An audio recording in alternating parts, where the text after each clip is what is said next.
Cleanup for many Valley families today after yesterday's strong spring storms. The good news, both SRP and APS say the power has been restored to hundreds of families who were without electricity. But the wild weather left behind a lot of damage. Chief Meteorologist Amber Sellens, at least the weather is cooperating today for the cleanup. Yeah, you know, that low pressure system has cleared out to the east, so it's a wild weather day to our east in New Mexico and Texas, but we're more or less in the clear. There's just been a few little isolated showers that have popped up along the rim, a little bit of lightning associated with them as well, but really nothing significant across our state. Yesterday, though, wow, a lot to report. We had microburst damage. We had a Gustnado that many thought was a tornado. This picture sent in from Brandon Scent out near US 60 and Superstition Mountain Drive. Now, the difference is tornadoes actually come from the cloud and they rotate down toward the ground. Gustnados form at the surface and then they rotate up. So that's what we saw yesterday. A lot of damage in the East Valley from the storms and the gusty winds that moved through there.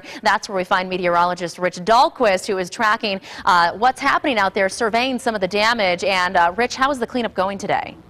It's pretty impressive what happened. You can see right on top of here had been one of the downbursts. Over here, they do have a bin cleaning up a lot of the debris that they really can't salvage whatsoever. But if you look in here, this isn't a trailer park home. So this isn't a manufactured home. Those are right around. Nothing happened to them. This is a log cabin. We're looking at 11-inch beams. Look at those beams up above. So those beams cracked, they broke, the entire roof was ripped off. So you can tell some very strong winds were moving down. Also, the Corvette unscathed. One of the beams actually fell just in front of it. So right now, there's just a lot of cleanup going on.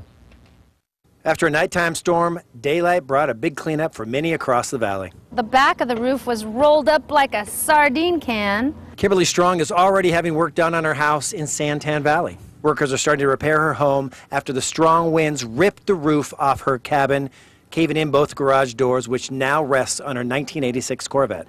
I kind of went into a, oh my God, shock mode. Because I saw this, and then I started going back there, and I started seeing more and more, and that's when I started going, oh, you know, and that lasted about 2 minutes, and I was okay again, I guess. The damage also came as a surprise to those living in a nearby mobile home park. We were in the living room, which dead center of the trailer. The storm ripped apart porches and patios, even totaling Dave Akery's home. He plans to buy a new one, but like many here, he already has called his insurance adjuster. I mean, what's the rush? So we got a place to stay. While family and friends could only look on, some here are just trying to wash away the memories and focus on a fresh start. Kind of mind-boggling, kind of surreal. My frame of mind is that it always could be worse. It always could be worse. Kimberly has a really good frame of mind, very positive about this. A lot of property was damaged, but she wasn't injured whatsoever, so insurance is taking care of this.